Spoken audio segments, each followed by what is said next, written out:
passar aí para o Eric. Show de bola. Bora ligeiro aqui, que hoje está legal. Tivemos tantas movimentações quanto semana passada, mas hoje está divertido. Começar com o boa tarde. Então, boa tarde a todos. Momentinho cripto, boa tarde, Carvão. Jabazinho ligeiro, aqui, ó, todo dia de manhã, todo dia útil, né? Aqui sábado e domingo merecemos dar uma dormidinha um pouco a mais, mas todo dia útil eu faço um compilado aqui das notícias principais manchetes que estão afetando ali o mercado cripto no dia. Tá no meu Twitter lá, todo dia entre 9 e 9h30 eu solto. Sai no Telegram da Genial também, com um pouquinho mais de detalhes, mas Eric com CH, todas as redes, falando de cripto toda hora, tamo lá.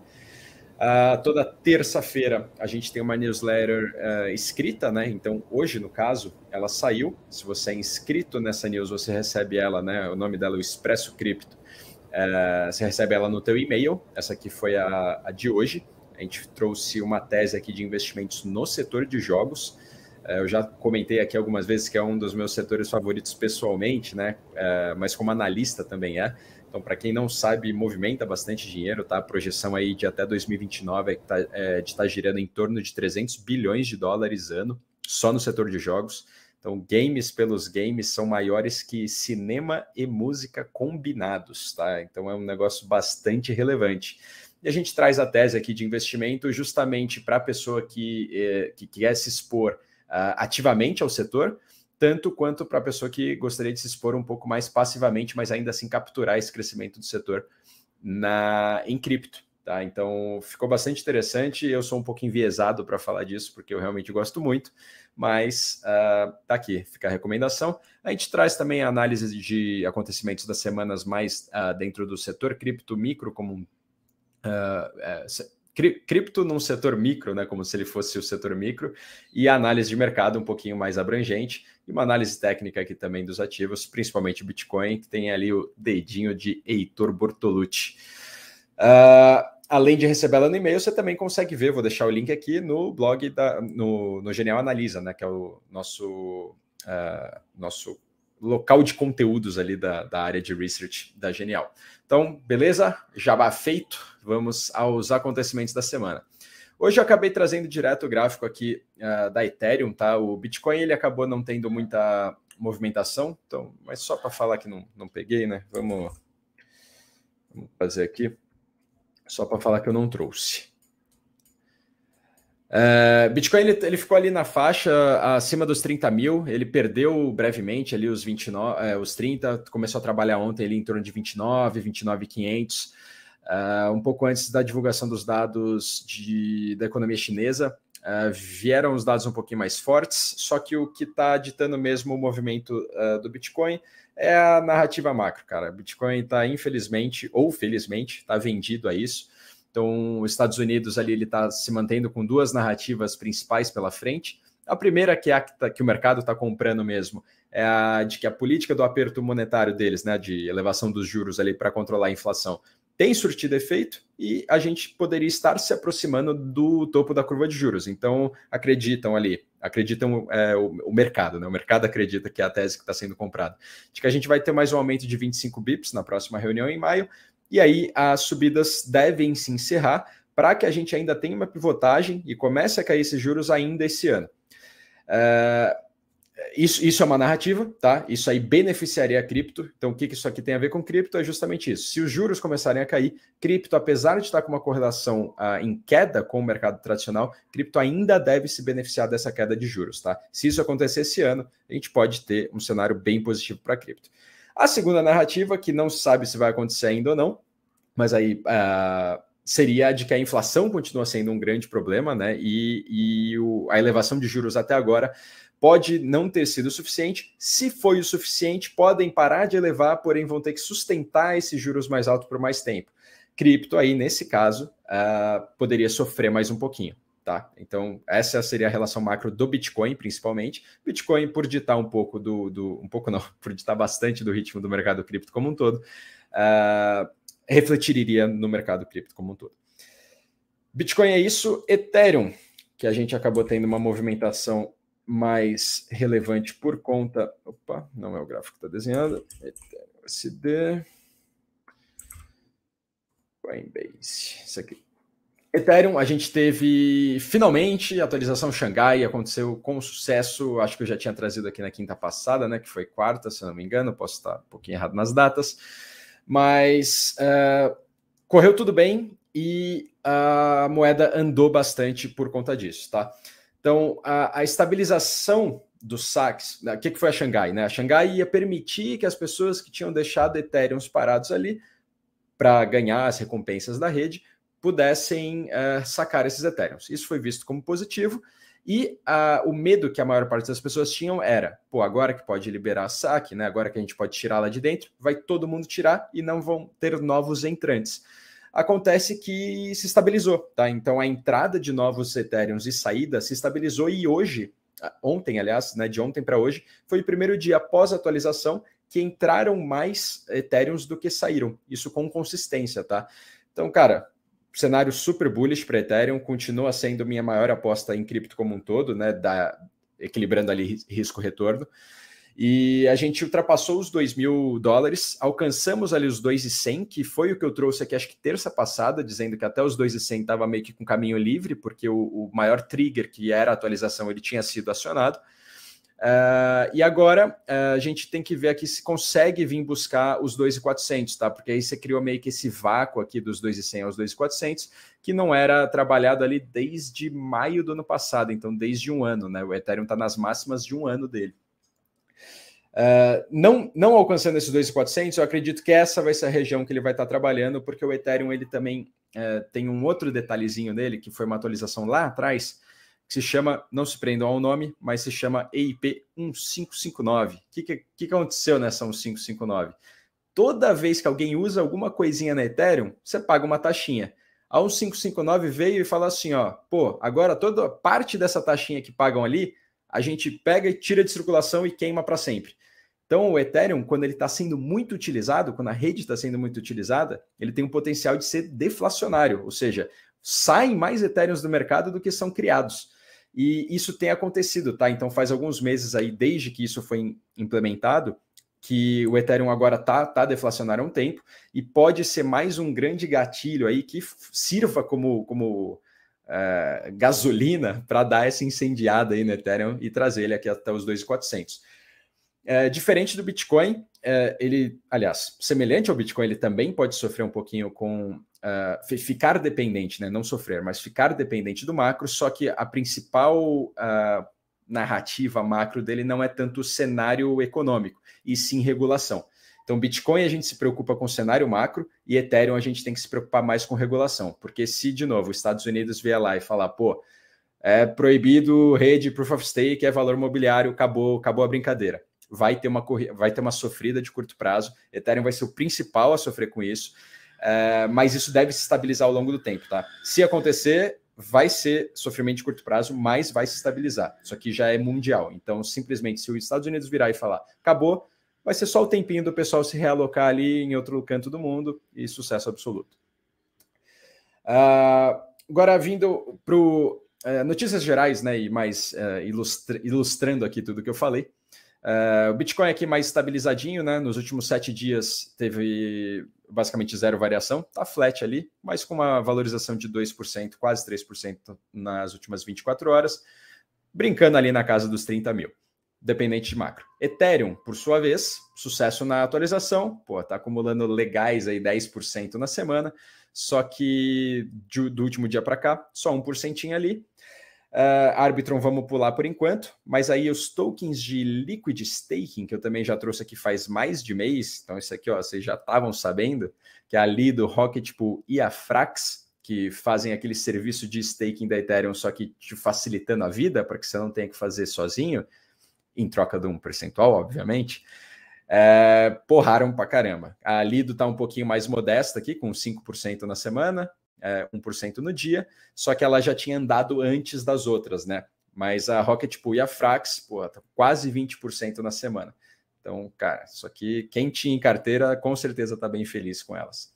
A Arbitrum, por outro lado, tinha sofrido um FUD, né?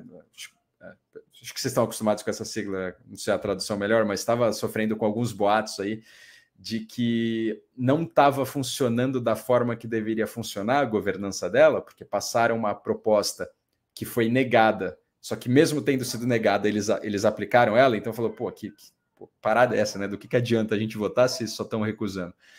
Passado esse FUD, tá com 40% de valorização nos últimos 7 dias. Aí é mercado cripto, gente. Tem coisa que é meio difícil de explicar, mas a utilização da rede aumentou bastante, tá? Então, mesmo com esse FUD grande aí da governança, por 40% na semana, tem coisa que só cripto proporciona.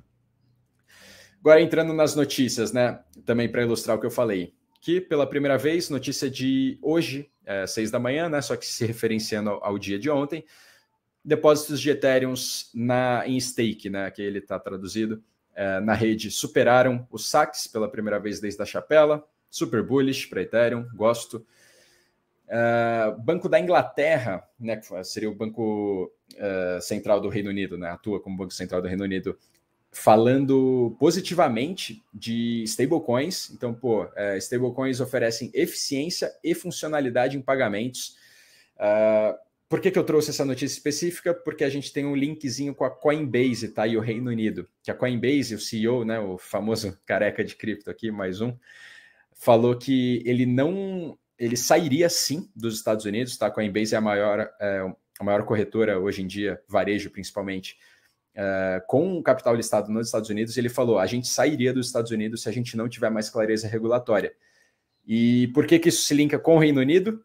Porque numa entrevista que eles tiveram no evento, aliás, né, lá no Reino Unido, eles falaram meio que, né, dando aquele subliminar ali, falando, pô, Reino Unido está se movendo rápido no quesito de regulação cripto. Então, pô, você tem Reino Unido falando bem de stablecoin, na sequência, o CEO da Coinbase falando que sairia dos Estados Unidos se não tivesse mais clareza regulatória, no evento na mesma semana em que ele comenta, dentro do Reino Unido, falando que o Reino Unido está se movendo rápido com regulação. A gente pode ver uma movimentação grande acontecendo aqui em breve, tá, da Coinbase. Não me surpreenderia nem um pouco, tá, os caras estão meio que escancarando isso aqui na cara de todo mundo.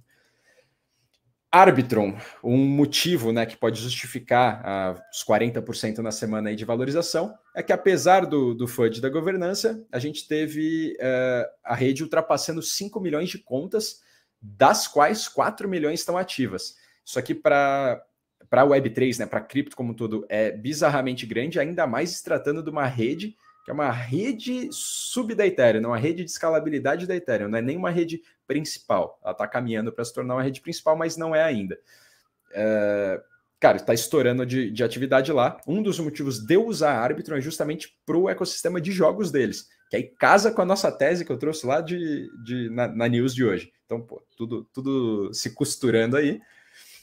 Caminhando para o finalzinho, a gente tem também agora uma das justificativas que pode justificar os 20% de valorização na semana da Rocket Pool, que é um dos tokens de staking líquido, que eles reduziram o mínimo de Ethereums que você precisa para criar um validador seu. Então a Rocket Pool ela funciona de um jeitinho um pouquinho diferente.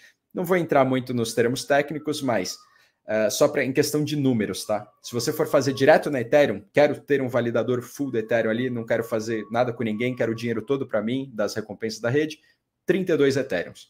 É bastante dinheiro, tá? Isso limita muitas pessoas a fazer isso. A Rocket Pool permitia que você fizesse isso com 16 Ethereums. Pô, ainda é bastante dinheiro, mas é um pouquinho mais acessível. E agora eles atualizaram isso para que você consiga fazer com 8 Ethereums. Cortaram na metade mais uma vez. Está aumentando a acessibilidade aí desse serviço. Justifica a valorização do token deles da semana. Agora, a Nike, queridinha de muitos e odiada por fãs da Adidas, por exemplo, ela fez mais puxa aí, né, ela entrou de cabeça aí mais uma vez, porque eles já tinham comprado uma empresa que cria marcas Web3, né? Ela comprou a Artifact, que era uma rede. Enfim, era uma marca Web3 de NFTs e a Nike comprou ela, né?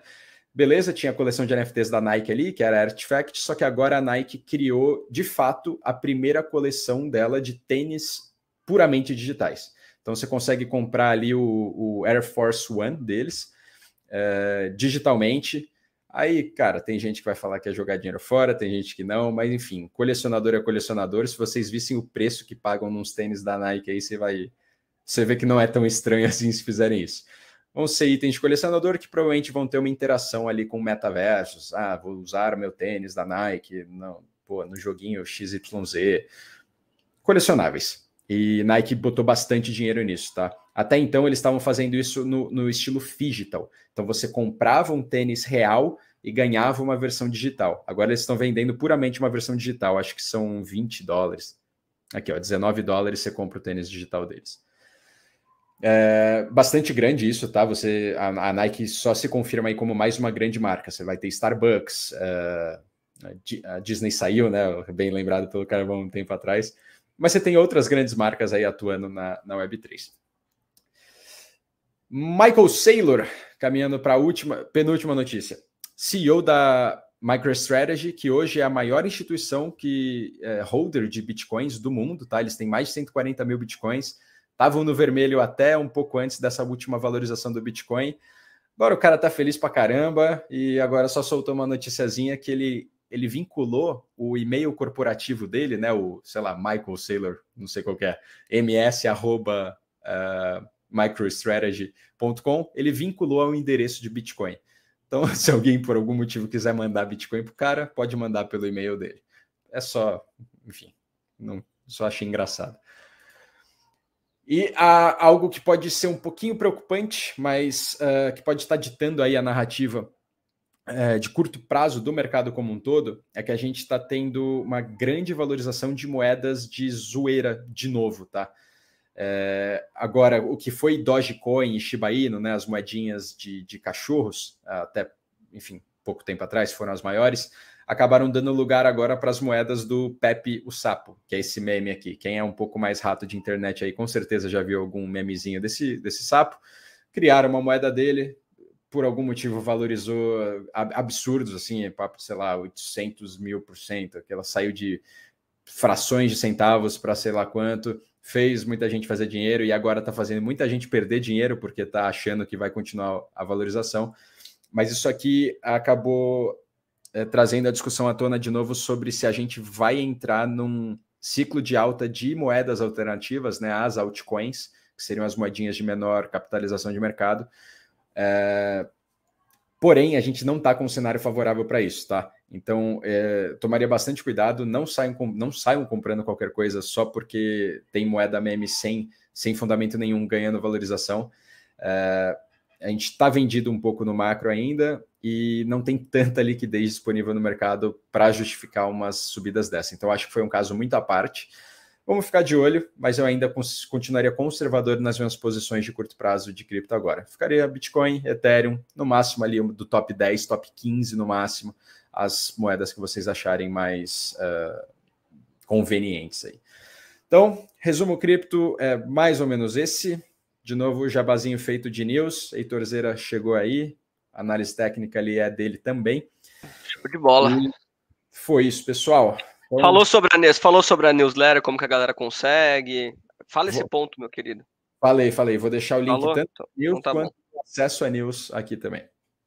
Beleza, fechou. Obrigado, viu? Tamo junto. Tamo junto.